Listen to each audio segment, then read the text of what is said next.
estamos conversando com o presidente da Atricom, conselheiro do Tribunal de Contas de Santa Catarina, Salomão Riba Júnior, sobre alguns pontos relacionados não só à associação, mas também à atuação dos tribunais de contas em todo o país. Nós conversávamos no bloco anterior sobre alguns pontos que foram levantados durante o encontro nacional realizado pela Atricom em Brasília, e um deles foi sobre a questão da definição das competências dos tribunais de contas. Como é que está essa discussão hoje, presidente? Há quem diga que as competências dos tribunais de contas deveriam, de uma certa forma, ser ampliadas. E há quem pense no Congresso Nacional que deveriam ser reduzidas. Eu acho que o modelo constitucional que foi consolidado na Constituição de 88 e que veio sendo construído ao longo de um século não precisa de grandes mudanças. O que é preciso é que as normas e critérios sejam respeitados. Então, se eu tenho uma forma de seleção de conselheiros e de ministros que envolve a participação do parlamento, mas não pode, eu tenho que seguir aqueles critérios que estão ali escritos. As pessoas que eu vou selecionar têm que estar enquadradas naqueles critérios.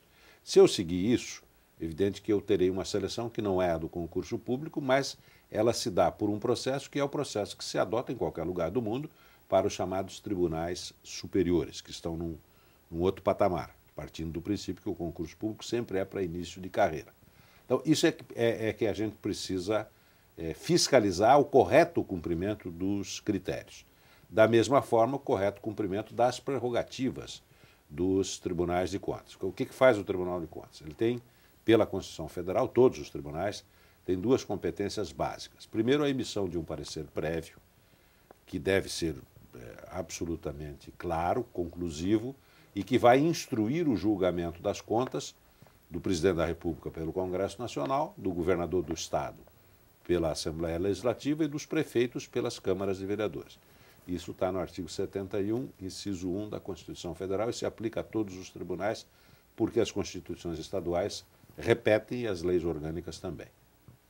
No inciso 2, nós encontramos um outro dispositivo de grande importância, que é aquele que dá a competência aos tribunais de contas para julgar, não emitir só o parecer, as contas de quem quer que, de alguma maneira, use, utilize, arrecade, manipule, enfim, dinheiro público. Quer dizer, botou a mão em dinheiro público, está sujeito ao dever de prestar contas. Ninguém pode usar dinheiro público sem prestar conta. O que é que você fez com esse dinheiro? Isso tem que ser demonstrado claramente. E a própria Constituição diz que o endereço para essa entrega de prestação de contas e para o seu julgamento, o endereço está nos tribunais de contas brasileiros. Se for o orçamento da União, o TCU, orçamentos estaduais ou municipais, os tribunais de contas estaduais ou de municípios. Então, essas duas competências básicas, a mim me parece, elas só precisam ser, não precisam botar competência nova. Depois tem as outras, que é realizar auditoria, fazer inspeção, registrar atos de aposentadoria, enfim, aí é um rol de competências próprias dos tribunais. Mas eu acho que essas são as essenciais. Fazer as auditorias, ou a de resultados, ou a financeira, ou a de conformidade legal. Então, as competências já são as suficientes. Não podemos suprimir nenhuma delas e também não precisa agregar. Isso nós discutimos em Brasília, no sentido de que defendermos um modelo atual.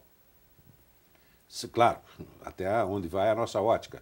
Se o Congresso entender diferente, claro que vamos respeitar isso, como estamos apoiando integralmente a construção do Conselho Nacional dos Tribunais de Contas, que nós vamos falar daqui a pouco. Mas então, eu acho que mexer nas competências hoje não há necessidade. Você precisa operar bem as competências já existentes.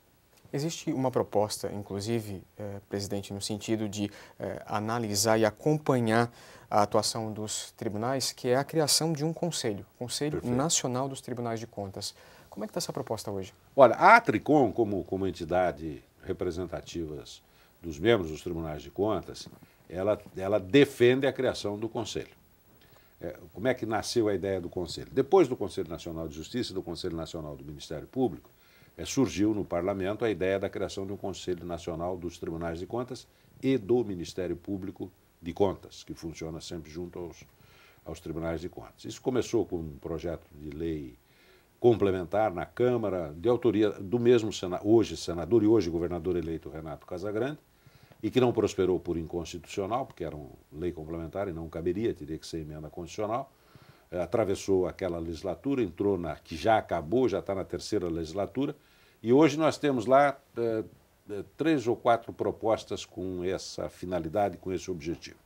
A mais adiantada em termos de tramitação legislativa é de autoria do então deputado federal, hoje senador, creio que Paraíba, Vital do Rego, que pretende a criação de um conselho para exercer esse chamado controle externo, essa fiscalização externa da atuação dos tribunais de contas, a exemplo do que faz o CNJ em relação ao judiciário.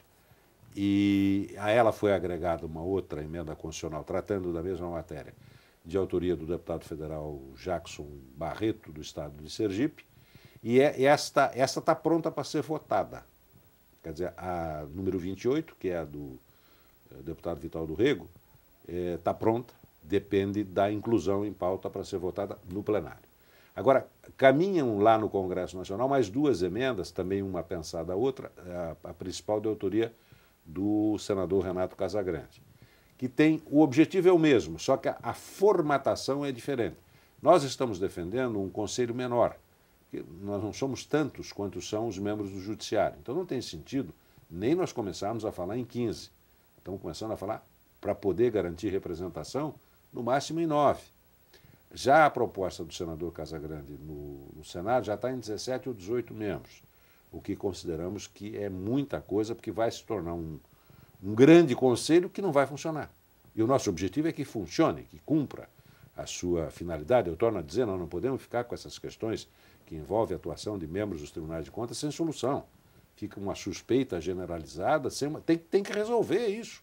É culpado, vai ser sancionado, tem que sair, vai responder penalmente, sei lá, mas tem que ter uma solução, que este conselho pode ajudar. Mas aí nós temos, em paralelo, uma proposta dos procuradores de contas, que é o Ministério Público Especial que atua nos tribunais de contas. Eles pretendem um conselho próprio, o que eu acho que também é um exagero, porque aí nós já fazer igualzinho o judiciário, nós não somos iguais, nós somos um órgão administrativo que temos algumas semelhanças de garantias e prerrogativas e impedimentos, mas não somos exatamente a mesma coisa. Mas, de qualquer maneira, os procuradores estão defendendo um conselho próprio. Então, o outro ficaria só de conselheiros e auditores, ministros substitutos, conselheiros e auditores substitutos. Essa proposta, nós estamos defendendo a aprovação dessa emenda do Vital para fazer ela andar, porque as 3 vão se encontrar amanhã ou depois, em algum momento no Congresso Nacional, esse assunto vai ter que ser discutido e vai se chegar a uma 3ª ou 4ª solução. Ela ganhou um impulso bom agora na posse do ministro Benjamin Zimler na presidência do TCU, porque ele defendeu publicamente a ideia de cerrarmos fileiras, como a Atricom já vinha defendendo, para a aprovação deste conselho, um conselho enxuto, reduzido, para poder operar adequadamente. Então, Foi um dos primeiros presidentes que manifestou essa postura. Sim, assim, publicamente, sim. Não que os outros fossem contra, mas não tinham tido assim uma firmeza tão decidida como demonstrou o ministro Zimler. E para essa gestão do ministro Zimler, quais são as perspectivas? Olha, o discurso de posse dele foi animador para todos. Eu acho até houve parte da imprensa que interpretou como um puxão de orelha no governo federal, mas não foi, não. O que ele disse algumas verdades que o governo precisa ouvir seguidamente em relação ao controle público. Porque ninguém gosta de ser controlado. Eu não gosto, você não gosta, ninguém gosta. Não é? Ninguém suporta muito a ideia de fiscalização e controle. Isso vem desde a infância e atravessa até o fim da vida. Primeiro a gente não gosta porque é moço, que é jovem, depois porque é moço e depois porque é velho. Né? Qual vai me controlar a essa altura da vida? Então esse é humano, não gostar. Governo nenhum gosta de controle. Então ele colocou as questões, é um homem elegante, de uma oratória humilde, mas ao mesmo tempo contundente, e ele colocou até com uma certa doçura, mas disse o que tinha que dizer. O TCU é duro nas fiscalizações, vai continuar sendo, no interesse do próprio governo, que o governo também quer que as coisas sejam feitas corretamente. Também disse, olha, esse conflito que se arma todo ano na redação da LDO também precisa acabar. Nós temos que ter regras permanentes da inclusão ou não de obras com suspeita de fraude nos orçamentos. É preciso decidir isso de forma permanente, uma regra permanente. Não, se houver suspeita de fraude, o TCU vai apontar. O parlamento decide se vai alocar mais recursos para uma coisa que já está podre ou não. Mas que alguém precisa apontar isso, não há a menor dúvida. e defendeu muito a cooperação, a integração com os tribunais de contas estaduais, a ideia do Conselho Nacional dos Tribunais de Contas, de uma lei processual nacional de harmonização de conceitos de controle público, que é uma coisa... Até para você poder fiscalizar, né? Porque se você não tem regras gerais de procedimento, como é que você vai fiscalizar? Você descumpre isso? Não, isso não se aplica aqui. Então, foi importante também ele colocar essa questão. E, sobretudo, a disposição de cooperação. Cooperação com o governo também. O Tribunal de Contas não é um inimigo. Ele é até um assessor importante na medida em que você tem a disposição de diálogo, até para evitar conflitos que são muitas vezes desnecessários. É preciso que haja um entendimento entre controle interno, entre gestor público, controle externo, Tribunal de Contas. Porque, no fim, todo mundo tem um compromisso comum, que é fazer com que os recursos públicos sejam, como deseja o povo, bem geridos. E o tribunal tem um papel a desempenhar nesse ciclo, né, de governo, que envolve gestão e controle, não há como fugir disso.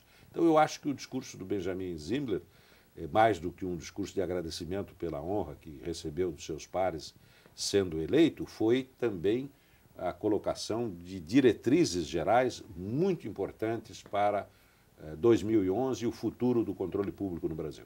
Presidente, mais uma vez eu gostaria de agradecer a sua presença aqui conosco, os esclarecimentos, e desejar, evidentemente, sucesso nesse 2011 de gestão à frente da Tricom. Muito obrigado. A você que esteve conosco, muito obrigado pela companhia. Até a próxima.